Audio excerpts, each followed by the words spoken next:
পিছিয়ে পড়া যে মানুষগুলো, সাধারণ মানুষগুলো, যেমন রক্তর জন্য, ট্রিটমেন্টের জন্য, অপারেশনের জন্য যারা মানে পিছিয়ে আছে, তাদেরকে আমরা পরিষেবা দেওয়ার জন্য আজকে আমরা সেই উদ্দেশ্য রেখে প্রোগ্রাম করি। আপনাদের এই মানে কত সালে স্থাপিত হয়েছে? 2019 সালে গভর্নমেন্ট রেজিস্ট্রেশন আমরা স্থাপিত করেছি, আর 10 বছর ধরে আমাদের প্রতিষ্ঠান চলছে। আপাতত আপনাদের সদস্য সংখ্যা কত? টোটাল 5,20,000 মহিলা আমাদের সদস্য রয়েছে ভারতবর্ষে জুড়ে 4টা রাজ্য মিলে।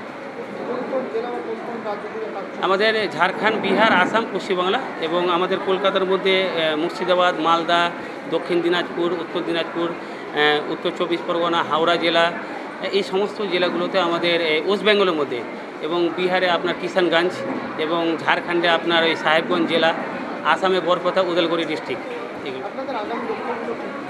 আমাদের আগামী লক্ষ্য হচ্ছে যে আমরা মেডিকেল আর এডুকেশন ডিপার্টমেন্টটাকে এগিয়ে নিয়ে যাব, এবং আমাদের যেগুলো মেডিকেল ডিপার্টমেন্টে বা আমাদের কম্পিউটার টেলারিং যে প্রশিক্ষণগুলো আছে, যেন প্রত্যেকটা মা বোনেরা যেন বেকার না থাকে, হাতের কাজগুলো কিছু শিখে রাখে, যেন নিজের কর্মস্থানে কিছু করে খেতে পারে, সেই লক্ষ্য রেখে আমরা এগোব।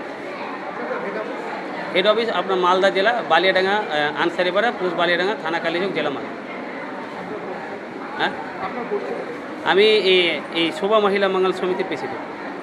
আমি সমাজে যে কাজ নিয়ে আমাদের সংস্থায় যা আছে, 12টা বার্তা আছে, বিনামূল্যে আমাদের যে কোনো মানুষকে পরিষেবা দেওয়া হয়। তা আমার দক্ষিণ 24 পরগনার 31টা বিধানসভার 42টা ব্লককে আমি নিয়ে অলরেডি আমার জেলা কমিটি গঠন আজকের হয়েছে, আপনারা সেটা দেখছেন। আমার জেলা কমিটি গঠন হয়েছে, আমরা প্রত্যেক ব্লক ধরে ধরে আমরা এবার লাভছি, ব্লক কমিটিও গঠন চলছে।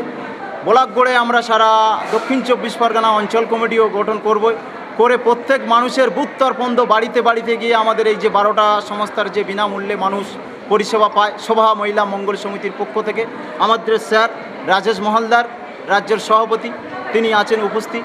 তাঁর নেতৃত্বে আমি দক্ষিণ 24 পরগনার মানুষকে নিয়ে এবং আমার জেলা কমিটির টিমকে নিয়ে আমি মানুষকে বিনামূল্যে মানুষকে পরিষেবা দেবো।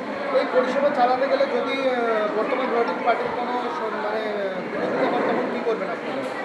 আমরা প্রশাসনিকভাবে তাতে আমরা ব্যবস্থা নেব। আশা করি যারা আর অনেক পার্টির আছে, এমপি থেকে, বিধায়ক থেকে, যারা প্রধান বা যারা বিডিও সাহেব, আশা করি তারা যথেষ্ট, আমরা এই কাজটা মানুষের কাছে বার্তা দিলে তারা আমাদের যথেষ্ট হেল্প করবেই এবং আমাদের সঙ্গে যুক্ত তারা থাকবে, আমাদের সাহায্য করবেই। আমার নাম আলিনুর সর্দার। আমরা যথাসাধ্য চেষ্টা করব কাজ করার, সবসময় স্যারেরা আছেন, আমরাও পাশে থাকবো। আরও যারা এখানে মেয়েরা রয়েছে তাদেরকে উৎসাহিত করব যাতে সবাই কাজবাজ করে। আমি একজন প্রশাসনিক দায়িত্বে রয়েছি, আমি একজন লেডি সিভিক ভলেন্টিয়ার আমাদের জয়নগর থানার। সবাইকে আমি এগিয়ে আনার চেষ্টা করব, এবং স্যারেরা যেসব কাজগুলোকে নিয়ে এগিয়ে এসেছেন এডুকেশন সম্পর্কিত বা নার্সিং ট্রেনিং সম্পর্কিত, এগুলো আমরাও চেষ্টা করব 5টা মানুষের কাছে পৌঁছে দেওয়ার জন্য, যাতে তারা এগিয়ে আসতে পারে। আমাদের জয়নগর এলাকার মধ্যে, বিশেষ করে দক্ষিণ 24 পরগনার মধ্যে দারিদ্রতার সংখ্যাটা খুবই বেশি। আমরা চেষ্টা করব তাদেরকে, যারা পয়সার কারণে পিছিয়ে পড়ে, যারা মানে অসহায়, যাদের বাবা মা খুব গরিব, তাদেরকে যাতে এগিয়ে আনতে পারি, সেই জন্য আমরা যথাসাধ্য চেষ্টা করব। স্যারেরা আছেন, তারা নিশ্চয়ই আমাদের সাহায্য করবেন। আমরা 5টা মানুষের কাছে এই বার্তাটাই পৌঁছে দেবো যে আপনারা এগিয়ে আসুন, আমাদের সাথে মিলিত হন, তাতে মানে আমাদের দলটাও খুব স্ট্রং হবে আর আমরাও কাজটাকে আরও এগিয়ে নিয়ে যেতে পারবো। ধন্যবাদ। আপনার পরিচয়? আমার পরিচয়, আমি দক্ষিণ 24 পরগনা জেলা দক্ষিণ বারাসাতের বাসিন্দা। আমার নাম দীপা বাগানি, জয়নগর থানার একজন লেডি সিভিক ভলেন্টিয়ার। আসসালামু আলাইকুম। আমি শোভা মহিলা সমিতির একজন জেলাকে দায়িত্ব সবেই পেলাম, কিন্তু আমি এর আগে বিগত 2 বছর প্রধান ছিলাম এবং আমার আন্ডারে একটা স্কুল চলতো, সেখানে অনাথ বাচ্চা, অর্থাৎ 285 জন বাচ্চা ছিল। আমি 75 জনকে ফ্রিতে পড়াতাম। সেটা আমার তুলসীহাটা, আমার তখন একটা মিশনের আন্ডারে পড়ে, যেহেতু লকডাউনের পর থেকে আমি স্কুলটা বন্ধ করে দিই। এইভাবে বাচ্চাগুলো ভালো স্কুলে, আমি চাচ্ছি গরিব অসুস্থ মানুষ, যেগুলো থ্যালাসেমিয়া রোগ, যারা রক্তের জন্য খুব প্রয়োজন, রক্ত হয়তো সরকার পাচ্ছে না, মাসে 2বার দিতে হচ্ছে, আমরা এই সভা মহিলা মণ্ডলের সমিতি থেকে তাদের পাশে দাঁড়াবো এবং তাদেরকে বার্তা দেবো তারা যাতে আমাদের এখানে আসে এবং সদস্যরূপে জয়েনিং করার জন্য আমি তাদের আগ্রহী করব এবং নার্সিং করার জন্য আমি চেষ্টা করব যাতে মাসে বা 2 মাস পরে 1-2জনকে আমি দিতে পারি। দায়িত্ব নিয়ে কাজ করতে পারবো? হ্যাঁ, দায়িত্ব নিয়ে আমি কাজ করব, আজকের থেকে আমি ফুল দায়িত্ব নেমে পড়বো কাজটা। তবে যতটা আমি চেষ্টা, আমার সংসার আছে, সংসার বাঁচিয়ে যতটা টাইম দেওয়া যায় আমি দেব। আপনার নামটা বলুন। আমার নাম রাশিদা বেগম পিয়াদা, বাড়ি তুলসীহাটা, পোস্ট নিমপিট আশ্রম, থানা বকুলতলা। দেখুন, আমার আমার আসল পরিচয় আমি মানুষ, ঠিক আছে?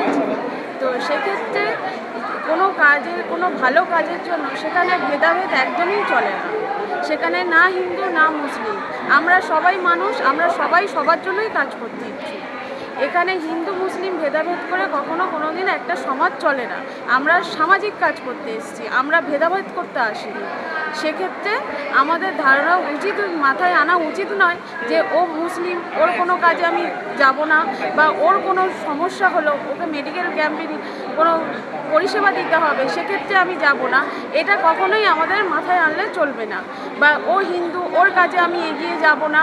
কিন্তু যখনই যা কিছু সমস্যা হবে, সেটা হিন্দু মুসলিম সে যেমন যে ধর্মেরই হোক না কেন, সবাইকে এগিয়ে এসে সেই মানুষটার পাশে অবশ্যই দাঁড়াতে হবে।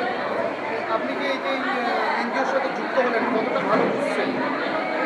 আমি এটাই ভালো বলেছি যে মানুষকে আমি সাহায্য করতে পারবো। আজকাল চাকরি বাকরির অবস্থা খুবই খারাপ। তো সেক্ষেত্রে অনেক গরিব পরিবার আছে যেখানে তাদের প্রতিভা, তাদের ছেলেমেয়েদের প্রতিভা আছে, কিন্তু ভাই বোনদের প্রতিভা আছে, কিন্তু তারা টাকার জন্য কোনো রকম নার্সিংয়ের কোর্স করতে পারছে না। কিন্তু সেক্ষেত্রে তারা একটা ফ্রিতে কোর্স পাবে যখন, তাদের একটা আলাদা আনন্দ হবে, তাদের মনের ইচ্ছাটাও পূরণ হবে, তাদের প্রতিভাটাও আমরা কাজে লাগাতে পারবো।